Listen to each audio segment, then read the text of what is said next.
المدفون بأرض المدينة العبد المؤيد والرسول الممدد المصطفى الأمجد المحمود الأحمد أبي القاسم محمد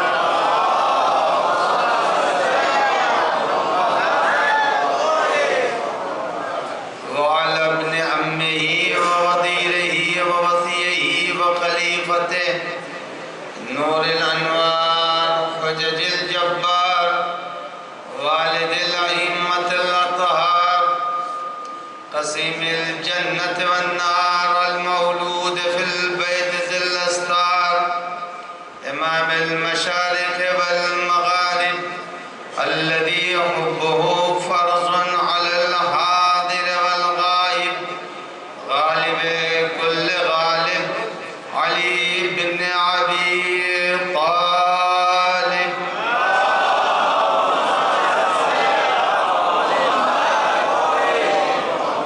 وعلى آله الطيبين الطاهرين المعصومين المنتجبين المخاطبين لا سيما على بقية الله الأعظم حجة ابن الحسن المهدي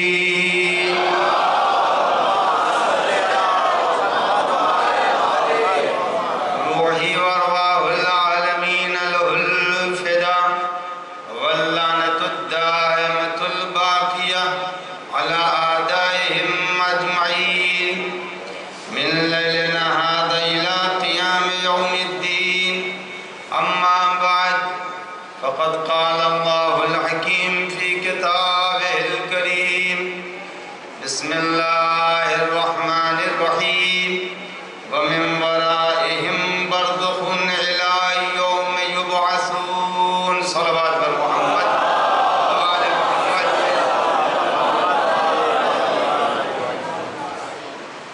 سلسلہ گفتگو کل میں نے اپنی رسالہ کریمہ کے ذیل میں یہاں تک پہنچائی تھی کہ ہر انسان کو ایک نہ ایک دن وادی برزخ تک پہنچنا ہے. کوئی بھی دنیا کا انسان ایسا نہیں ہے جس نے آغوش مادر دیکھی ہو آغوش قبر سے بچ جائے. اگر ماں کی گود دیکھی ہے تو قبر کو بھی دیکھنا پڑے گا. لیکن دو چیزیں ہیں وہاں جب انسان پہنچ جاتا ہے من ورائہم برزخ، جیسے ہی موت آئی ویسے ہی انسانی زندگی کے لیے برزخ شروع ہو جاتی ہے. جب برزخ انسان کی زندگی میں شروع ہو گئی تو قرآن مجید نے اس آیت کریمہ کو جو آیت میں آپ کی خدمت میں پیش کر رہا ہوں یہ ایک ٹکڑا ہے آیت کا. اس کے پہلے قرآن مجید اسی آیت کے ذیل میں ارشاد فرما رہا ہے کہ جب انسان پہنچتا ہے وہاں کے اوپر تو وہاں پہنچنے کے بعد انسان کو پتہ چل جاتا ہے کہ اب ہمارا راستہ کیا طے ہوگا. دنیا میں رہنے کے بعد آدمی کو اپنا راستہ نہیں معلوم ہوتا، لیکن جیسے ہی فَبَصَرَكَ الْيَوْمَ الْحَدِيدِ جیسے ہی پردے ہٹے فوراً آدمی سمجھ جاتا ہے.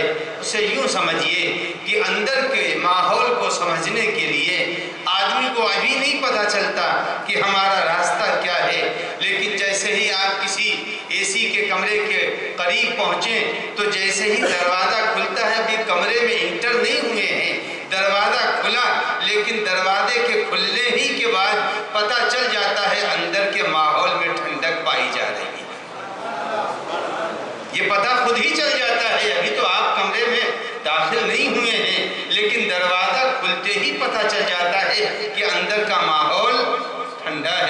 تو اسی طرح سے جب حیات کا دروازہ بند ہوتا ہے اور برزخ کا دروازہ کھلتا ہے، وہیں سے انسان کو پتہ چل جاتا ہے کہ اب ہمارا راستہ کیا ہے، ہمیں کہاں جانا ہے اور ہمیں کس طرف سفر کرنا ہے۔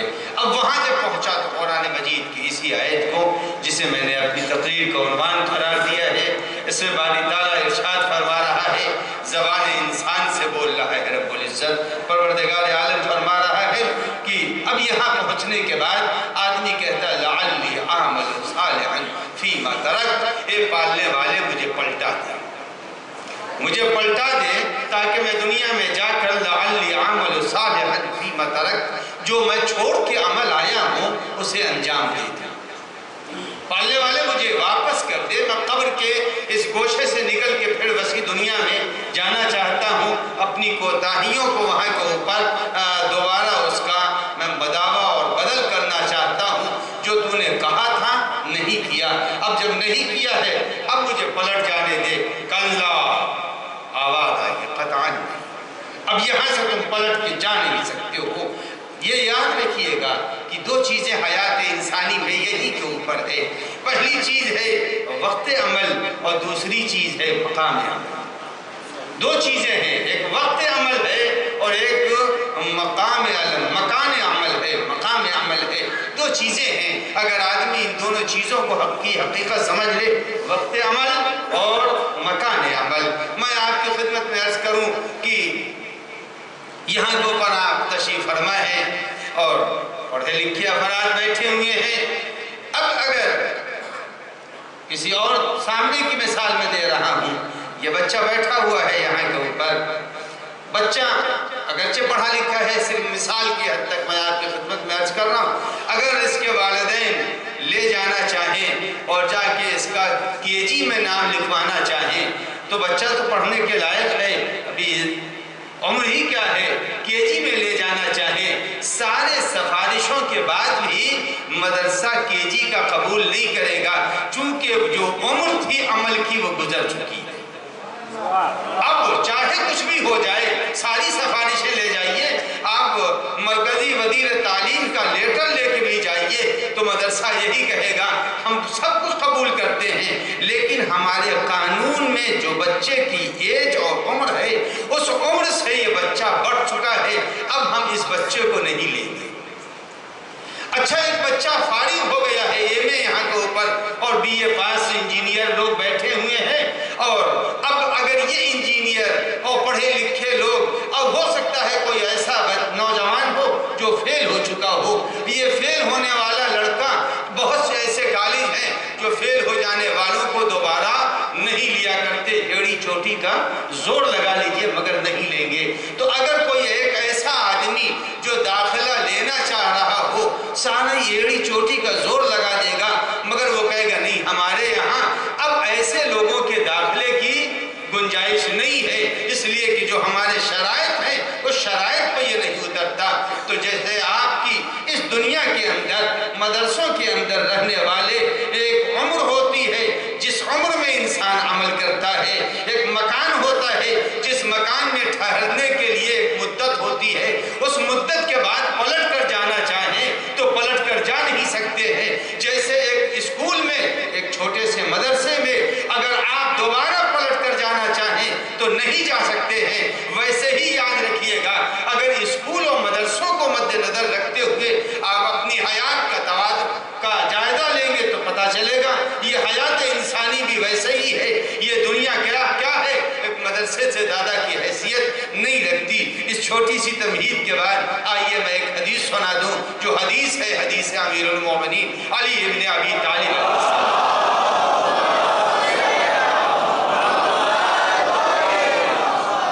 اگر زحمت نہ ہو تو یہ جو نوجوان بیٹھے ہیں ذرا سا ایک سلوات پڑھ کے آگے آ جائیں، اور جو بزرگ بیٹھے ہیں بیٹھے رہیں۔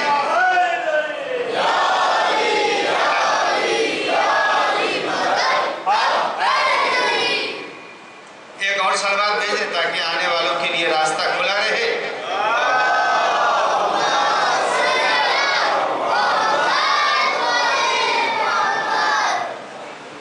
ادھر ابھی جگہ بہت ہے، راستہ بند ہو جائے گا، ادھر آ جائیں آپ حضرات، ایک سلوات اور پڑھ دیں۔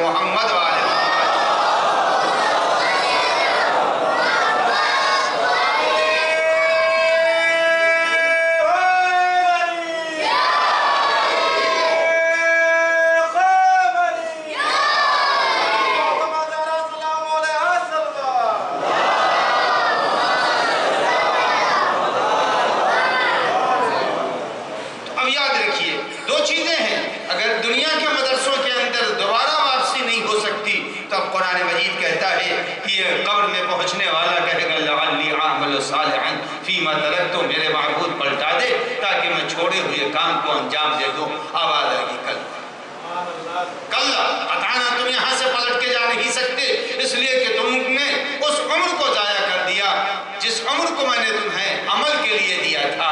اب قرآن مجید کی اس آیت کے مقابلے میں بیان عامل المومنین کو رکھیے تو ایسا لگتا ہے جیسے کہ نور علی نور بیان ہو جاتا ہے. عامل المومنین نے فرمایا لماذا تذم الدنیا، ایک شخص آ کے عامل المومنین کے سامنے دنیا کی مذمت کر رہا تھا. جس وقت دنیا کی مذمت کر رہا تھا عامل المومنین علی ابن ابی طالب علیہ السلام نے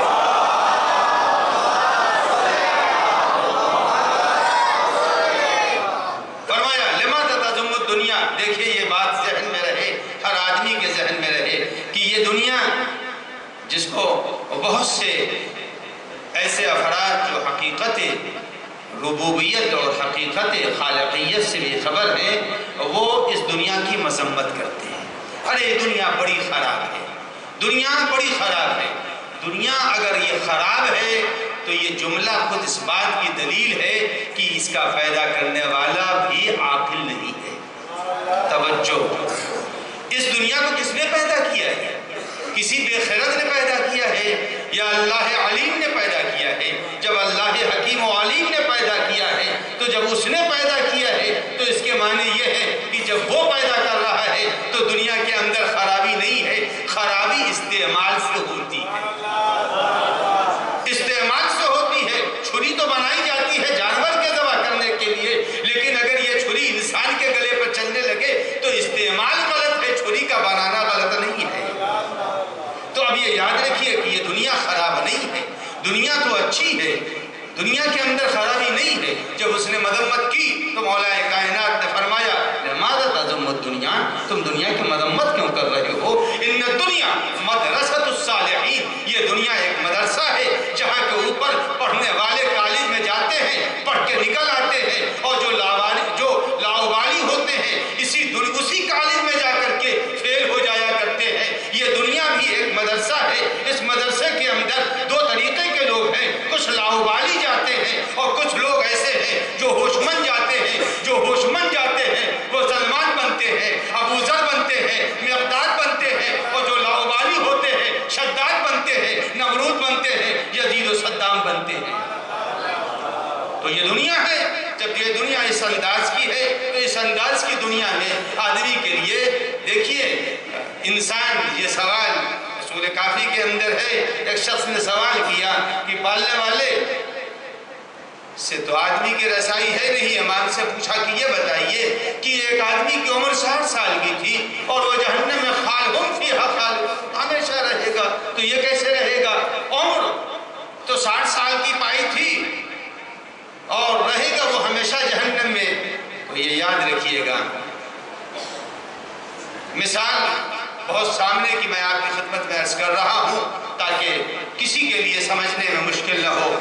گیہوں کی کاشت، دوسرے جنس کی کاشت جب آدمی کرتا ہے تو زیادہ سے زیادہ 2 دن اس کو کھیت ہموار کرنے میں لگتے ہیں اور 1 دن اس نے جا کر کے دانے کو چھڑک دیا. اس نے 3 دن کے اندر دانا چھڑک دیا اور چھڑکنے کے بعد اب وہ انتظار کر رہا ہے فصل کا، اور مہینے 1.5 مہینے کے اندر فصل تیار ہو گئی. فصل کو کاٹ کے وہ اپنے گھر میں لے گیا. پورا اس کا وقت خرچ ہوا ہے 3 دن اور 4 دن یا زیادہ سے زیادہ 1 ہفتہ اس نے کاٹنے اور اس فصل کو تیار کر کے اپنے گھر تک منتقل کرنے میں 1 ہفتہ لگایا تھا. لیکن یہ بتائیے اس فصل کو استعمال کتنے دن تک کرتا ہے؟ کتنے دن استعمال؟ اس نے اس فصل کو فقط 1 ہفتے کی زحمت اس نے بگوارہ کی اور فصل کو تیار کر لیا. اب جو اس کے گھر میں گندم گیا ہے، گیہوں گیا ہے، تو اب وہ ایک دوسری فصل تک اس گیہوں کو استعمال کرتا ہے. یعنی وقت عمل بڑا مختصر ہے، وقت استعمال بہت زیادہ ہے.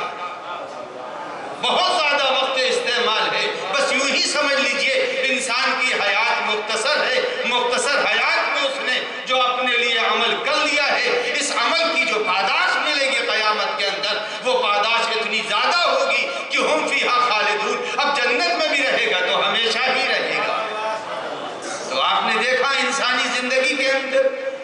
انسان اس دنیا کے اندر جب آیا ہے تو آنے کے بعد یہ اپنی جگہ کے اوپر ایک بات طے شدہ ہے، جب یہاں سے جاتا ہے تو وہاں جانے کے بعد آدمی کو پتہ چلتا ہے کہ ہم کیا چھوڑ کے آئے ہیں اور کیا لے کے آئے ہیں۔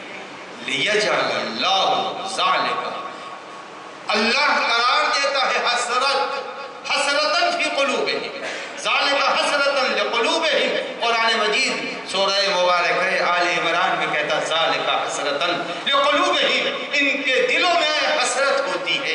اے کاش! حسرت انسان کب کرتا ہے؟ حسرت انسان کب کرتا ہے؟ حسرت اس وقت کرتا ہے جب وقت گزر جاتا ہے، جب فیل ہو گیا، رزلٹ آیا، تب اب حسرت ہوتی ہے۔ اے کاش پڑھ لیا ہوتا، اے کاش تیاری کر لی ہوتی۔ تو حسرت کے معنی کیا ہے؟ حسرت کے معنی ہی یہی ہے کہ جب آدمی کے عمل کا وقت گزر جاتا ہے اور جب نتیجہ سامنے آتا ہے تو آدمی اس وقت نتیجہ دیکھ کے کہتا ہے، حسرت کرتا ہے، اے کاش کہ میں نے کر لیا ہوتا۔ تو قیامت کے دن اور قبر میں پہنچنے کے بعد حسرتاً ذالک حسرتاً لقلوبہم، ان کے دلوں میں ایک حسرت ہوگی، اے کاش میں نے عمل کر لیا ہوتا۔ تو دنیا کے ہر انسان کے ساتھ یہی ہے، وقت آخر پتہ چلتا ہے، جب رزلٹ و نتیجہ آتا ہے تو سمجھ میں آتا ہے ہم سے کوتاہی کیا ہوئی۔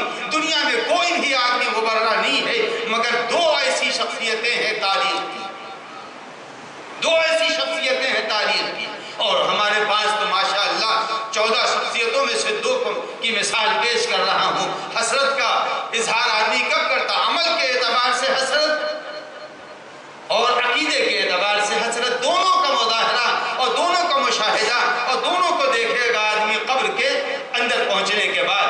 ہائے ہم تو اسے سمجھ کے لائے تھے، بہت سے ایسے غلطیاں ہو جاتی ہیں کہ انسان اس غلطی کو گھر پہنچنے کے بعد محسوس کرتا ہے کہ آپ سمجھ کے آئے تھے کہ یہ بہترین قسم کا سونے کا زیور ہے، لیکن جب گھر لے کے آئے تو پتہ چلا اس پر تو کلئی چڑھی ہوئی ہے، یہ تو ملمہ ہے، حقیقت تو نہیں ہے، یہ تو لوہے پر سونا ہے۔ یہی حال عقیدے کا بھی ہوگا، کچھ وہ عقیدے ہوں گے جو قبر میں پہنچنے کے بعد سمجھا ہم نے تو ان کو بہت قداور سمجھا تھا، لیکن جب وہاں پہنچے معلوم ہوا یہ تو خود ہی اپنی حیات کے لیے مضطرب ہیں، یہ خود ہی ابھی بے چین ہیں، مضطرب ہیں۔ تو عزیزان گرامی، عقیدے کے اندر بھی انسان کو ایسا عقیدہ رکھنا چاہیے کہ قبر میں اس کو عقیدے کی وجہ سے حسرت نہ ہونے پائے، اور عمل کی دنیا میں بھی اتنا قوی ہونا چاہیے، عمل کی دنیا میں بھی اس کو حسرت نہ ہونے پائے۔ اب آئیے تاریخ کے اندر دیکھیں، دو چیزیں ہیں جو انسان کو عقیدہ اور عمل، یہ دونوں کے درمیان حسرت اگر ہے تو آدمی پھر قبر میں مطمئن نہیں ہو سکتا ہے، اور قبر کے عذاب سے اس کو دوچار ہونا پڑے گا۔ اب ہم کو آئیے تاریخ کے اندر نہیں، ہم اپنی انہی کلمہ گو صفوں میں دیکھیں کہ کس میں حسرت ہے اور کس میں حسرت نہیں ہے۔ آئیے چلتے ہیں۔ عمل میں حسرت ہوتی ہے کب؟ جب رزلٹ نکلتا ہے، ہائے میں نے نہیں کیا۔ عقیدے میں حسرت ہوگی اس وقت جب آدمی اپنے عقیدے کے کھوٹ کو پہچان لیتا ہے کہ یہ ہم نے جو کیا ہے غلط کیا ہے۔ کوئی کائنات کے اندر نہیں ملے گا، کوئی نہیں ملے گا، ایک ملے گا۔ آپ نے یہ بات سنی ہے، بارہا سنتے رہتے ہیں کہ جب ضربت لگی ہے امیر المومنین پر تو امیر المومنین نے فرمایا، واللہ فزت برب الکعبہ، رب کعبہ کی قسم میں کامیاب ہوا۔ یہ علی کامیابی کا اعلان نہیں کر رہے تھے، بتا رہے تھے دنیا کے لوگ جاتے وقت حسرت کرتے ہیں، علی وہ ہے جو جاتے وقت اعلان کامیابی کر رہا ہے۔ حسرت نہیں ہے، کہا رب الکعبہ، رب کعبہ کی قسم میں کامیاب ہوا۔ تو علی ابن ابی طالب علیہ السلام، اور اس کے بعد عقیدے میں اتنا شفاف، عقیدے کی دنیا میں اتنے شفاف عامل المومنین تھے، اتنے شفاف عامل المومنین تھے کہ خود حضرت نے فرمایا، دیکھیے دنیا میں کہنا حسرت، حضرت نے فرمایا کہ ہمارے نہ عقیدے میں حسرت نہ ہمارے عمل میں حسرت۔ سجدہ کیا آخری تو ایسا سجدہ کر کے بتایا کہ ہم نے اپنے سجدے کے اندر کہیں سے کوئی حسرت نہیں، کامیاب جا رہا، کامیاب فیلیور نہیں جا رہا، کامیاب جا رہا۔ اور جب عقیدے کی باری آئی تو کیا فرمایا؟ حضرت نے فرمایا فرمایا لو کشف الغطا لمزددت یقینا، کہا دنیا کے لوگ شک و شبہے میں مبتلا ہوں گے مگر علی کا یقین ہے، اعتقاد بانی اتنا قوی ہے اگر سارے پردے ہٹا دیے جائیں تو علی کے عقیدے کے اندر کوئی فرق نہیں پیدا ہوگا۔ ایسا عقیدہ اگر ہے تو یقیناً نجات ہے، اور اگر ایسا عمل ہے تو یقیناً نجات ہے قبر کے اندر۔ اب دیکھیے قبر بھی ایک ایسی چیز ہے، میں اس وقت آیا بمبئی سے، جب بمبئی سے آیا تو یہاں پر 3 مجلسوں کے لیے ابھی اور قیام ہے۔ ہر آدمی جہاں رہتا ہے اسے جس جگہ بھی رہتا ہے اس کو روشنی کی ضرورت ہے یا نہیں؟ اور اگر کہیں خدا نہ خواستہ آپ کے ہیں تو اچھا سسٹم ہے، اور جن جگہوں کے اوپر سسٹم اچھا نہیں ہوتا وہ بھی روشنی کے لیے انویٹر رکھتے ہیں تاکہ وقت جب چلی جائے تب انویٹر کی ضرورت ہوگی وہ اس وقت روشنی دیں گے۔ اب یہ یاد رکھیے کہ ایک گھر ہمارا یہ ہے، دنیا ایک ہمارا گھر ہے، اور یہاں سے جانے کے بعد قبر بھی ہمارا ایک گھر ہے، یہ یاد رکھیے گا، قبر ہمارا گھر ہے، اور جب قبر ہمارا گھر ہے تو اب اس کو گھر ہم نہیں کہہ رہے ہیں، معصوم نے فرمایا نورو بیوتکم، اپنے گھروں کو تم منور کرو، روشن کرو۔ اور گھر کیسے روشن ہوتے ہیں؟ دنیا کے گھروں کو روشنی اس دنیا کی بنائی ہوئی بجلیوں سے ملتی ہے، لیکن اگر کوئی اپنا گھر آخرت کا سنوارنا چاہتا ہے، اس کو روشن کرنا چاہتا ہے، تو اب آئیے اس گھر کو روشنی کیسے ملے گی؟ یہی کے اوپر حدیث کو روک رہا ہوں، اب دوسری حدیث کو سنا رہا ہوں، اس کے بعد اس حدیث کو مکمل کروں گا۔ پیغمبر امام نے فرمایا نورو بیوتکم، اپنے گھروں کو نورانی بنا دو، روشنی دے دو۔ کیسے روشنی ہوگی؟ کہا دیکھو روشنی کیسے ہوگی، اب آئیے سورہ مبارکہ زاریات کے فضائل پڑھیے۔ امام نے فرمایا اگر کوئی قرآن مجید کے سورہ زاریات کی تلاوت کرتا ہے، یہ وہ سورہ ہے قرآن مجید کا کہ جب انسان قبر میں رکھا جائے گا یہ سورہ اس کے لیے چراغ بن کر کے روشنی دیتا رہے گا۔ قرآن کہہ رہا ہے اس سورہ کے پڑھنے کے خصوصیات یہ ہیں، سورہ مبارکہ زاریات، کہ انسان کی قبر میں روشنی ہوگی۔ اور کہا دیکھو جب تم روشنی کی تلاش ہے تو آپ حدیث سنیے، نورو بیوتکم، کہے سے اپنے گھر کو نورانی کرو، کہا نورو بیوتکم بتلاوت القرآن، کہا قرآن کی تلاوت سے اپنے گھروں کو روشن کرو۔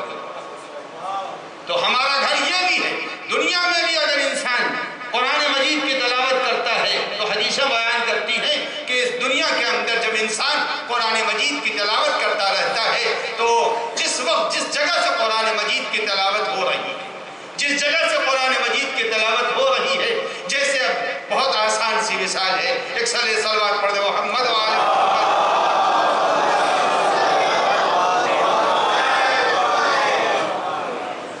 ہاری تو نہیں پڑھ رہا، ڈر تو نہیں رہے ہیں قبر سے، تو ہم اس کے اندر دوسرے ملا دیں گے۔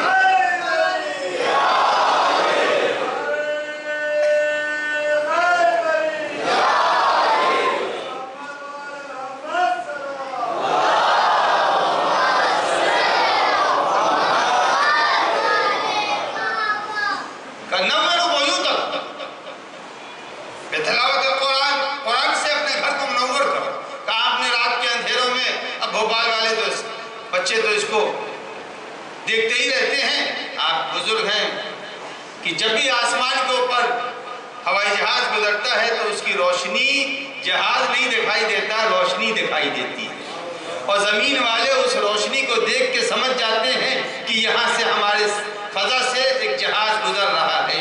تو جس طرح زمین والے اڑتے ہوئے جہاز کی حجم کو نہیں دیکھتے بلکہ روشنی سے پہچان لیتے ہیں کہ ہماری فضا سے جہاز گزر رہا ہے، اسی طرح سے جس گھر میں قرآن کی تلاوت ہوتی ہے اس گھر سے ایک ایسا نور بلند ہوتا ہے کہ ملائکہ جو آسمانوں سے گزرتے ہوتے ہیں وہ سمجھ جاتے ہیں یہ وہ گھر ہے جہاں کے اوپر تلاوت قرآن ہو رہی ہے۔ تو عزیزو اگر اپنا گھر روشن کرنا ہے تو یہ گھر ہے، یہاں بھی قرآن پڑھنا چاہیے، اور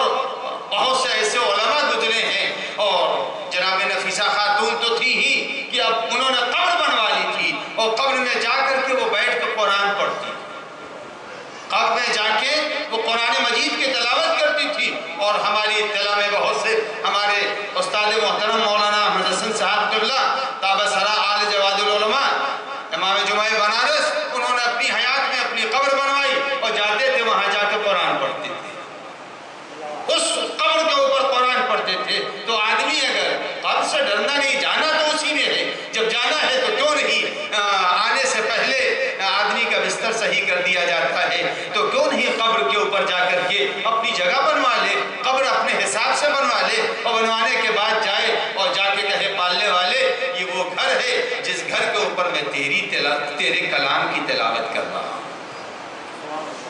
یہ قرآن پیغمبر دو چیزیں چھوڑ کے گئے تھے نا، یہ قرآن چھوڑ کے گئے تھے اور ایک عطرت چھوڑ کے گئے تھے۔ قرآن اور عطرت دونوں ہی سے وابستگی انسان کو قبر میں نجات دی تھی۔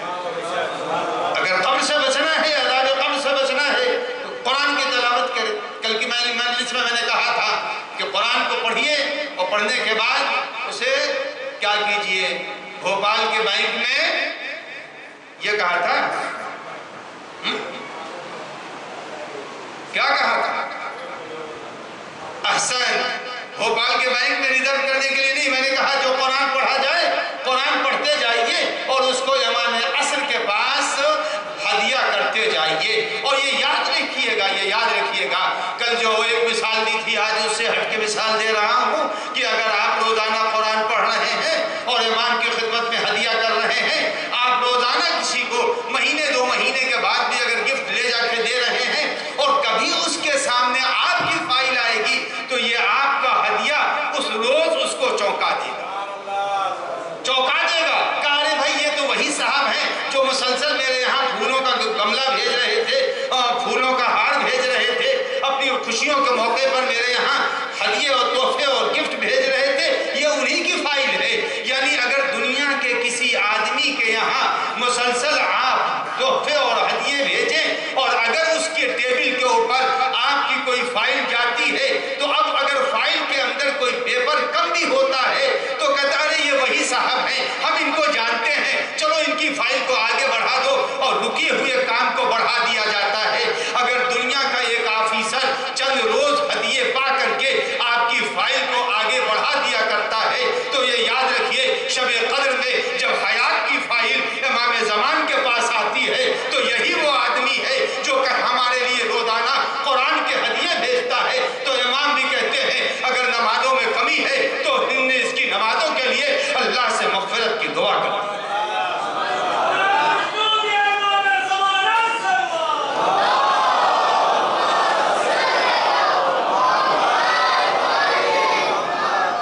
تو قرآن پڑھتے رہیے، قبر بھی منور رہے گی، دنیا بھی آباد رہے گی، اس لیے کہ جس کے اشارہ قلم سے انسان کی حیات شب قدر میں طے ہوتی ہے۔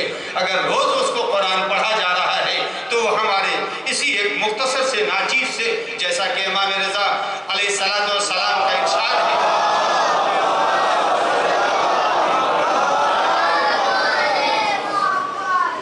اگر زحمت دو تو ایک مرتبہ سلوات کے ساتھ تھوڑا تھوڑا آپ آ جائیں، جوان آگے بڑھ جائیں، ضعیفوں کو جگہ پر بیٹھنے دیں۔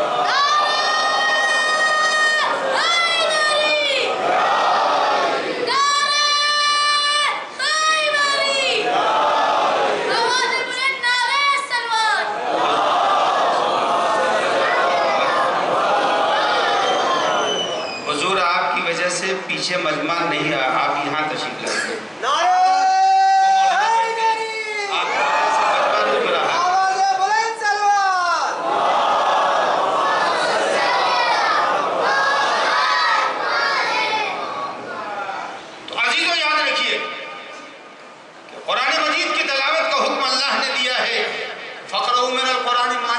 جتنا ہو سکے قرآن پڑھو، قرآن پڑھو، نوّروا بیوتکم بتلاوت القرآن، کہا قرآن کی تلاوت سے اپنے گھر کو روشن کرو، یہاں کے اوپر بھی قرآن کی تلاوت کرو اور قبر کے اوپر بھی جا کے قرآن کی تلاوت کرو، اور کثرت سے قرآن کی تلاوت تمہارے اس ابدی گھر کو روشنی دے گی۔ اور یہی نہیں ہے، اتنا مرتبہ ہے جناب موسیٰ علیہ السلام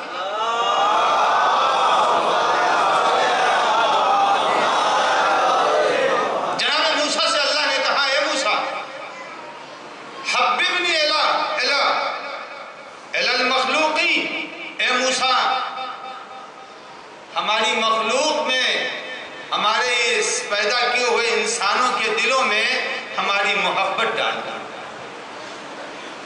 جو انسان ہم نے پیدا کیے ان کے دلوں میں میری محبت ڈال دو۔ تو جناب موسیٰ نے کہا پالنے والے ذرا یہ بتا دے کہ محبت ڈالوں تو کیسے ڈالوں؟ محبت تو ہو جاتی ہے، محبت ڈالی تو تھوڑی جاتی ہے۔ دیکھیں نوجوان مسکرانے لگے، محبت خود بخود ہو جاتی ہے، محبت کرائی نہیں جاتی ہے۔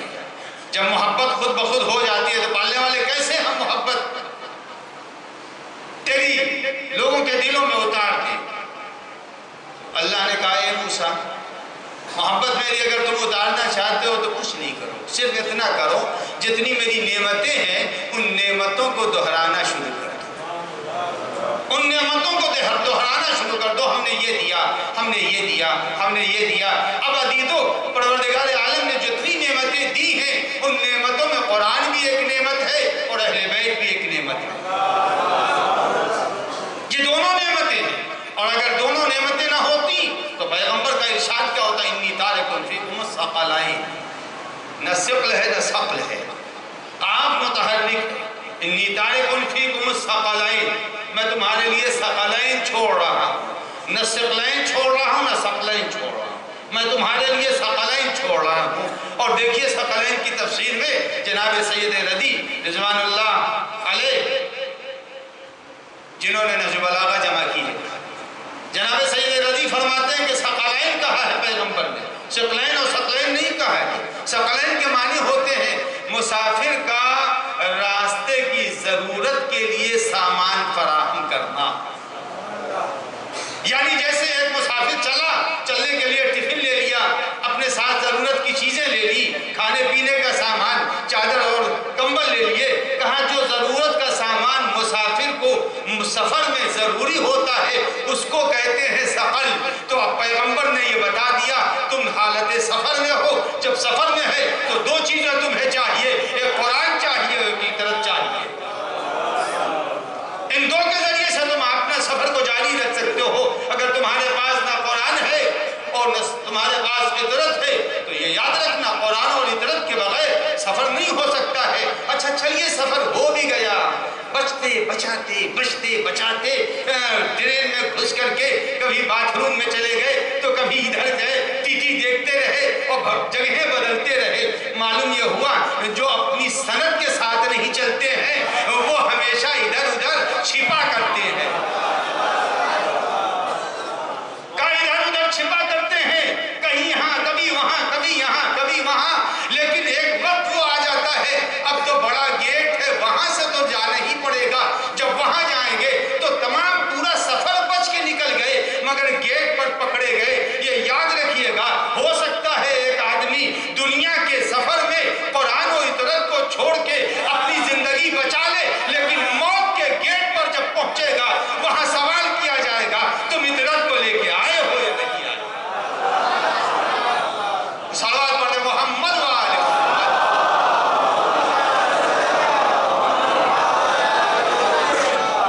تو آدمی کو چاہیے کہ قبر کے لیے سارے عمل اپنی جگہ کو پر کرنے چاہیے۔ خالی یہ میں نہیں کہتا، پہلے بھی میں کہہ چکا ہوں، ریزرویشن کے ساتھ چلنے والا اپنی سیٹ کے اوپر بیٹھ کے یقیناً چلے گا، لیکن اگر اس وقت کشمیر کی طرف جانا ہو تو ریزرویشن کے ساتھ ساتھ، ریزرویشن تو ٹھیک ہے سیٹ مل گئی ہے کوئی آپ کو ہٹا نہیں سکتا ہے، مگر کشمیر تک پہنچنے والے کپڑوں کی ضرورت پڑے گی۔ وہاں برفباری ہو رہی ہے، وہاں برفباری ہو رہی ہے، وہاں کے اعتبار سے کپڑے لے کر کے آپ سفر کیجئے۔ یہ یاد رکھیے اہل بیت کی محبت، ریزرویشن کا کنفرم ٹکٹ ضرور ہے لیکن عمل کا لباس بھی لے کے چلنا پڑے گا۔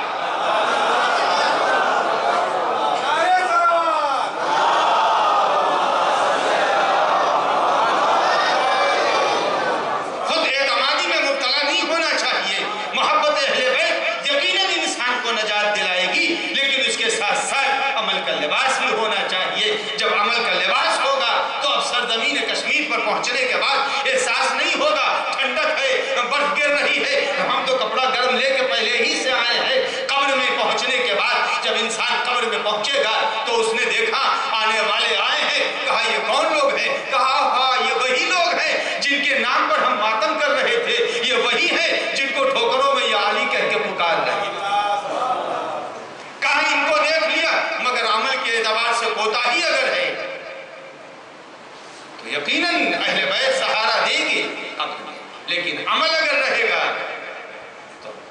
آیت میں پھر دوہرا دوں، وہاں کے اوپر اگر بے عمل ہے النار یعرضون علیہ غدوا وعشیا، اور اگر انسان باعمل ہو کر قبر کے گوشے میں پہنچا ہے تو وہ گوشہ نہیں رہ جاتا، وہ ایک بہت بڑی دنیا ہے، ہزاروں واقعات ہیں جس کے سنانے کا یہ وقت و محل نہیں ہے۔ آنے والے دنوں کی تقریر میں انشاءاللہ میں عرض کروں گا۔ تو عدید و قبر کے لیے آدمی کو دو چیزیں چاہیے، ایک عمل چاہیے اور ایک امامت چاہیے، عمل اور امامت۔ اگر یہ دو چیزیں نہیں ہیں تو پوچھا ہے، جب قرآن مجید کی اس آیت کو امام صادق علیہ السلام کی خدمت میں پڑھنے والے نے پڑھا، امام کے سامنے پڑھنے والے نے آیت پڑھی یعرفون نعمت اللہ ثم ینکرونہا، آیت کہہ رہی ہے کہ لوگوں نے نعمت الہیہ کو پہچانا اور پہچاننے کے بعد پھر اس کا انکار کر دیا۔ تو امام سے پوچھا، اس نے صحابی نے پوچھا کہ مولا یہ کون لوگ ہیں جن کے لیے قرآن مجید کہہ رہا ہے کہ یعرفون نعمت اللہ ثم ینکرونہا، یہ اللہ کی نعمت کو پہچانا اور اس کے بعد انکار کر دیا، یہ کون سی نعمت ہے جس کو پہچان کے انکار کر دیا؟ تو امام نے فرمایا یعرفون یوم الغدیر، کہا یہ وہ نعمت امامت ہے جس کو غدیر کے دن پہچانا گیا تھا، اور جب غدیر کے دن پہچانا ہے یہ نعمت امامت ہے تو انکار کے دن کو بتانے کی ضرورت بھی نہیں ہے۔ ایک صلوات پڑھ دیں محمد و آل محمد۔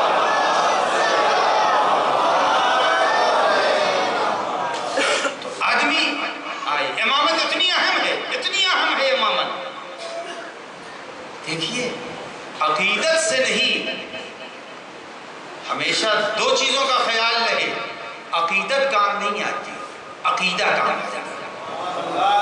عقیدت کام نہیں آئے گی، عقیدہ کام آئے گا، عقیدت دنیا ہی میں رہ جائے گی۔ میں دیکھتا ہوں عاشور ابھی گزرا ہے اور آپ نے بھی دیکھا مختلف سربراہوں نے جو گزر چکے ہیں ان کے بیانات آئے، جو زندہ ہیں ان کے بھی بیانات فضیلت امام حسین اور امام حسین علیہ السلام کی تعریف میں ان کے بیانات چھپتے رہتے ہیں مسلسل کہ جواہر لال نہرو نے یہ کہا اور فلاں نے یہ کہا اور گاندھی جی نے یہ کہا اور فلاں کے ملک کے یورپ کے ملکوں کے سربراہوں نے یہ کہا۔ یہ سارے کے سارے بیانات عقیدہ نہیں، عقیدت ہے۔ یہ سارے کے سارے بیانات کیا ہیں؟ عقیدہ ہے نا، عقیدت ہے، عقیدہ نہیں ہے۔ یعنی امام حسین کی تعریف کر دینا یہ عقیدہ نہیں بنتی، عقیدت بنتی ہے۔ عقیدہ وہ ہے کہ امام مانا جائے، نبی برحق کا جانشین مانا جائے۔ اگر نبی برحق کا جانشین ہے تو عقیدہ ہے، اور اگر یہ نہیں ہے تو عقیدت سے انسان کی نجات نہیں ہوگی۔ ہمیشہ انسان کو چاہیے عقیدے کو مضبوط کر لے، اور امامت اتنا بڑا عقیدہ ہے۔ میں اب آپ کو سنا رہا ہوں جو واقعہ تاریخ کا عظیم الشان واقعہ، تاریخ کا عظیم الشان واقعہ ہے، مگر ایک مرتبہ مل جل کے صلوات تو بھیج دیں۔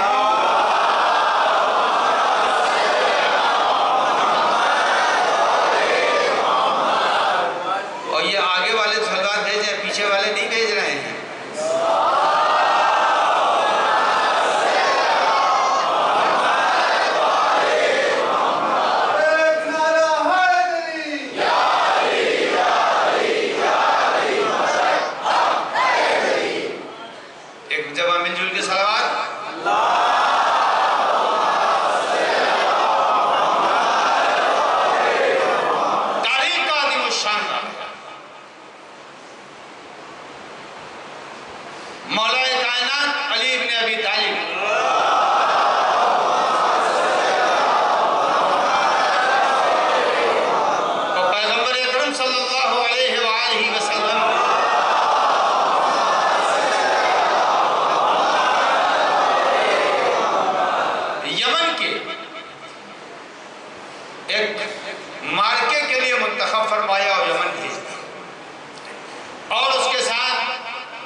شخص کو بھیج دیا۔ جب یہ دونوں شخص وہاں پہنچ گئے اور معرکہ سر ہو گیا تو وہاں امیر المومنین علی ابن ابی طالب علیہ السلام کے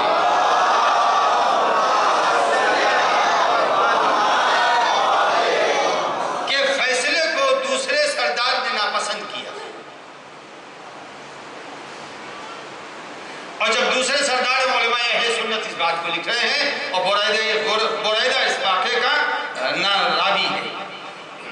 تو جب دوسرے سردار کو اس کی یہ عمل امیر المومنین کا اچھا نہ لگا تو اس نے پیغمبر کے نام ایک خط لکھا اور امیر المومنین کی شکایت لکھی اور تیز رفتار گھوڑے کے اوپر اس نامہ پر کو مدینے روانہ کیا۔ مدینے جب آیا ہے پیغمبر مسجد میں تشریف فرما ہے اور جس وقت پیغمبر کے سامنے وہ خط پہنچا تو بریدہ کہتا ہے کہ پیغمبر نے خط کو پڑھا، پڑھنے کے بعد پیغمبر کے آنکھوں کے اندر سرخ ڈورے پڑ گئے، پیشانی پر بل آ گئے۔ پہلی بات تو یہ ہے کہ یہ سب لکھ رہے ہیں کہ خط لے کے بریدہ آیا ہے، پیغمبر اگر جاہل تھے تو خط پڑھا کیسے؟ خط پڑھا کیسے پیغمبر نے؟ جب جاہل تھے تو پڑھا کیسے؟ کوئی نہیں کہتا پیغمبر نے خط پڑھوایا ہو۔ پیغمبر نے خط پڑھا اور پڑھنے کے بعد غضب پیغمبر کے چہرے سے آشکار ہوا، آنکھوں میں سرخ ڈورے پڑ گئے، پیشانیوں پر بل آ گئے۔ پیشانی پر جب بل آئے تو ایک مرتبہ بریدہ آگے بڑھے بریدہ اور پیغمبر کے تیور کو دیکھا تو دست ادب جوڑ کے کہا یا رسول اللہ، میں اپنی طرف سے کوئی شکایت لے کے نہیں آیا ہوں، آپ نے چونکہ مجھے معمور کیا تھا کہ میں سردار کی اطاعت کروں، لہذا سردار تھا، میں نے اس کی اطاعت کی، اس نے خط دیا، میں لے کے چلا آیا۔ اس کے باوجود پیغمبر کے غصے اور برہمی میں کوئی کمی نہیں آئی۔ جب پیغمبر کے برہمی میں کوئی کمی نہیں آئی تو ایک مرتبہ بریدہ بڑھ کے کہتے ہیں کہ یا رسول اللہ، آپ ہاتھ بڑھائیے تاکہ میں آپ کے ہاتھ پر دوبارہ کلمہ پڑھوں۔ یہاں کے اوپر یہ جملہ کہنا اس بات کی علامت ہے، پتہ چلا اگر کوئی علی کے خلاف جائے گا تو اس کا اسلام بھی رخصت ہو جایا کرتا ہے۔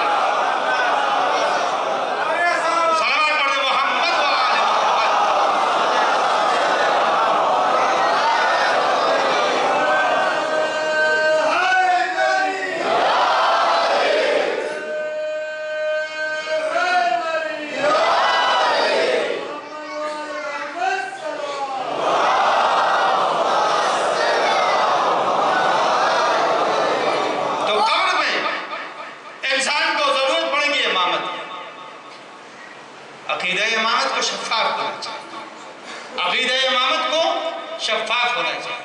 اگر عقیدہ امامت شفاف نہیں ہے تو اس کے معنی یہ ہے کہ امامت ابھی زبان کی حد تک ہے، معرفت کی حد تک نہیں آئی۔ زبان کی حد تک امامت نہیں چلے گی، معرفت کی حد تک چلے گی۔ آپ نے سنا قاسم ابن علا یہ وہ عظیم الشان صحابی ہے جس نے امام علی نقی علیہ السلام،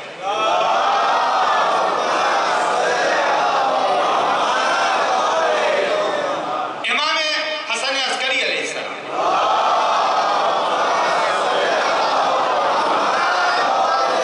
اور امام عاصم علیہ السلام،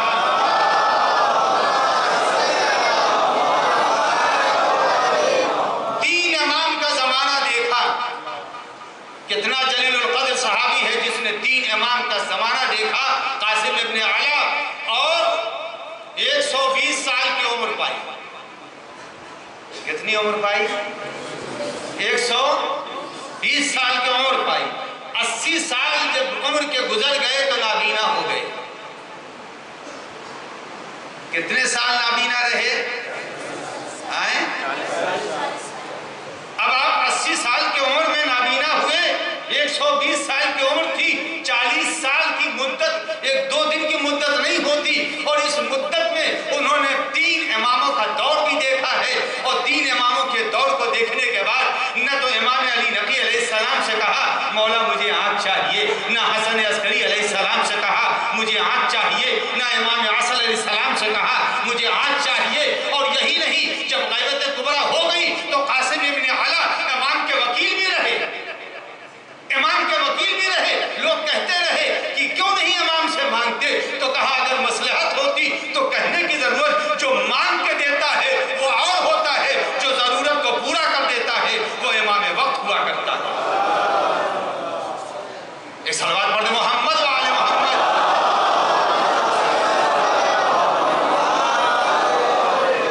تو گوشہ قبر میں جس امامت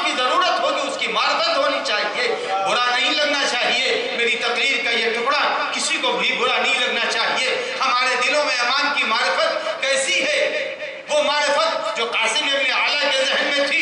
اگر امام سے یا مولا دادیہ کے سامنے گئے، ذریحوں کے سامنے گئے، مزارات مقدسہ کے سامنے گئے، اللہ سب کی حفاظت کرے، ہر امام باڑوں کی حفاظت کرے، ہر ذریح کی حفاظت کرے، ہر دادیہ گاہوں کی حفاظت کرے، ان مزارات مقدسہ کی حفاظت کرے. ضرور جائیے. اور اگر وہاں پر دعا قبول نہیں ہوتی تو پھر اس کے بعد دل کی کیفیت کیا ہوتی ہے؟ ارے وہاں بھی جا کے مانگا مگر نہ ملنا تھا، نہ ملا. اب وہاں کے اوپر یہ معرفت امام نہیں ہے. ہم نے امامت کو کیا سمجھا ہے؟ میرے لفظوں کو یاد رکھیے گا. ہم نے امامت کو ATM کارڈ سمجھ رکھا ہے. ادھر لگایا ادھر پیسے نکلنے لگے. امامت ATM کارڈ نہیں ہے. امامت زمین کے ستون کا نام.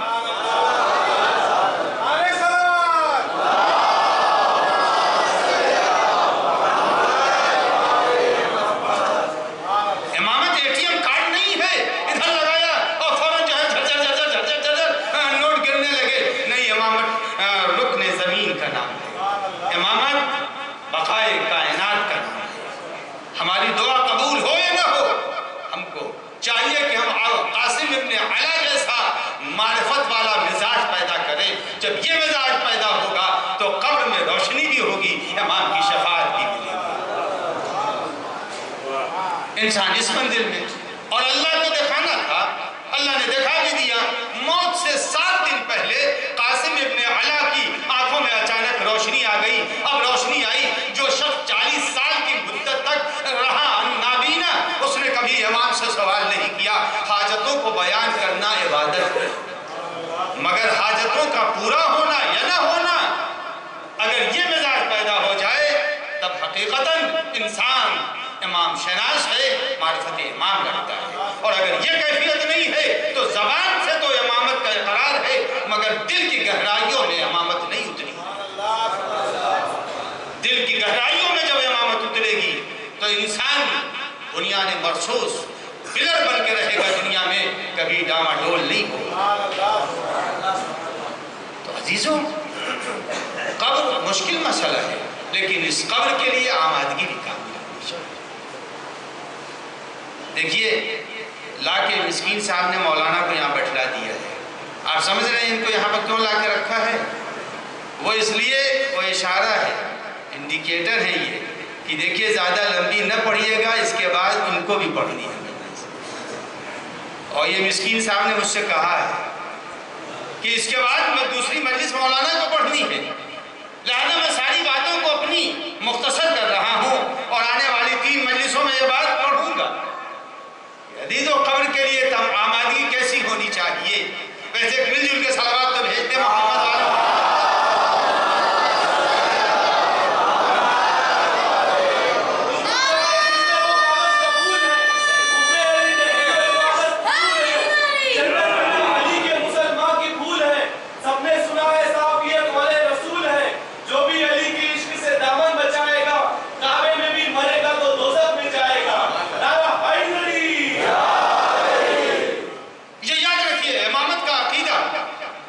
انسان کے لیے ہے، کوئی مرتبہ امامت کو نہ سمجھا ہے نہ سمجھ سکتا ہے. بس ہم اتنا جانتے ہیں کہ عقیدہ امامت جب انسان کے قلب میں آ جائے اور معرفت امام آ جائے تو اس معرفت کے بعد آدمی کے اندر اگر گناہ ہے بھی، اول تو گناہ کرنا نہیں چاہیے، گناہ کرنا نہیں چاہیے. گناہ خود اس بات کی دلیل ہے کہ تھوڑی دیر کے لیے گناہگار نے اپنے کو رب العزت کے مقابل قرار دیا. ابھی میری بات مکمل نہیں ہوئی.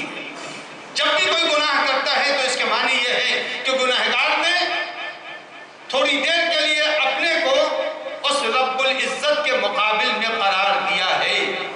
اب ہماری یہ لفظیں سارے جتنے بزرگ ہیں سب سمجھ گئے، لیکن میرے نوجوان چھوٹے بچے یہ نہیں سمجھ رہے ہیں. انہی کی ایک مثال دی. یہ 2 بچے آپس میں جگری دوست ہیں. کسی موقع کے اوپر آپس میں دونوں بچوں کے درمیان انبن ہو گئی. جب انبن ہو گئی انہوں نے کہا یہ کرو، کام نہیں کریں گے، جو کرنا ہو کر لو. یہ انکار کا کہ معنی یہ ہے کہ بچہ اس کو اپنا مقابل سمجھ رہا ہے. اگر مقابل سمجھ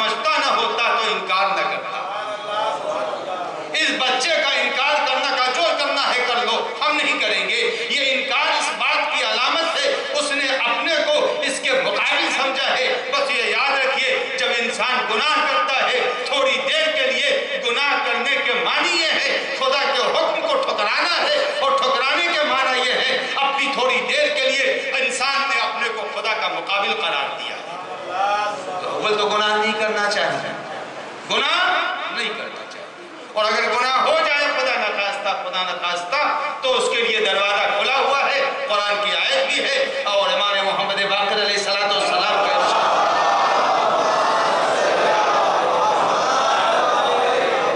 امام کا ارشاد بھی ہے، قرآن کی آیت بھی ہے کہ استغفار کرو، استغفار کرو۔ استغفار کا فائدہ، اگر تم استغفار کرو گے، اور یہی کے اوپر ایک جملہ کہوں گا اور میں اس کو تمام کرنے کی طرف جلدی آگے بڑھوں گا، کہ یہ یاد رکھیے استغفار ہمارے لیے بھی ہے، استغفار معصوم کے لیے بھی ہے۔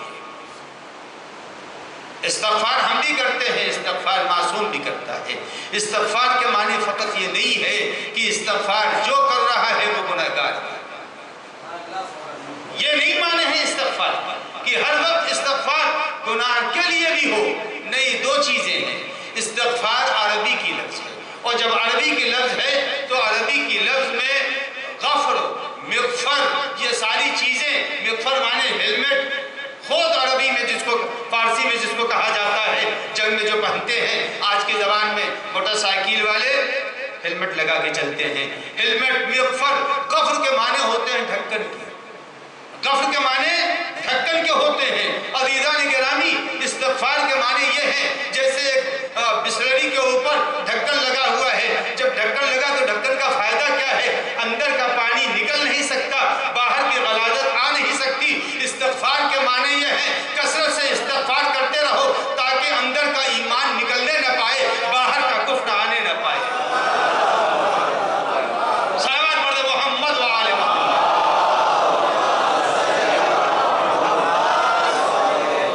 تو یہ نہ سمجھیے گا استغفار کے معنی یہ ہوتے ہیں جو گنہگار ہوگا، گنہگار گناہ کی وجہ سے استغفار نہیں ہوتا۔ آپ نے سر سجدے میں رکھا، کہا سبحان ربی الاعلی و بحمدہ، اور سر سجدے میں رکھ کر کے اٹھایا، اٹھانے کے بعد کہا استغفر اللہ ربی و اتوب الیہ، بیچ میں کون سا گناہ کیا تھا جو آپ استغفار کر رہے ہیں؟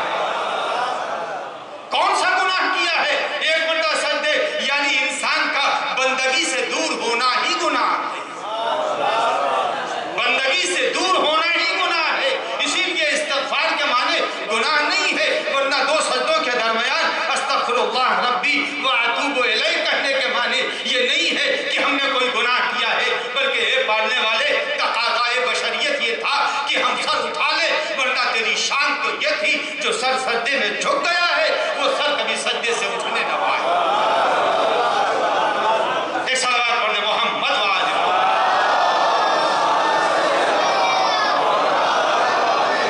میرے معبود، انسانی کمزوری کا تقاضا تھا جو سر اٹھایا ہے۔ دنیا کے اندر سر اٹھائے جائیں گے مگر ایک سر وہ ہے جو سجدے میں گیا تو خود سے نہ اٹھا، تاریخ کہتی ہے وہ سر سید الشہداء تھا، وہ سر سید الشہداء ہے جو سجدے میں رکھا، حضرت نے سر رکھ دیا، ہائے تو یہ سر اٹھا نہیں، یہ سر نہیں اٹھا سجدے سے، اور یہ ایسا سجدہ امام نے کیا کہ قیامت تک امام کا سر سجدے میں رہا۔ عزیزو، ہم نے حسین کے سجدے کی قیمت بچا، میرے مولا نے سجدہ کیا، بندگی کو معراج بخشی، وہ سر جو سجدے میں تھا آج نو کے نیزہ پر رواں دواں، نو کے نیزہ پر رواں دواں ہے وہ سر، دربار جدید ملعون میں وہ سر پہنچا۔ جب یہ سر دربار جدید میں پہنچا ہے تو روم کا سفیر کہتا ہے سروں کے کٹ جانے کے بعد آدمی کی آنکھیں بند ہو جاتی ہیں، اور اگر آنکھ کھلی بھی رہتی ہے تو گردش نہیں ہوتی۔ اور روم کا سفیر کہتا ہے کہ میں نے سر حسین کو دیکھا تو وہ سر حسین کی آنکھیں کھلی تھی اور پورے دربار کو سر حسین دیکھ رہا تھا۔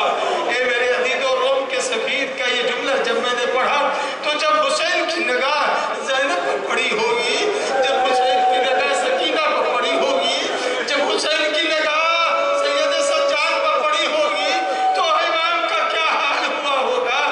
جزاکم ربکم۔ امام کی آنکھیں کھلی تھی، سید الشہداء کی آنکھیں کھلی تھی، امام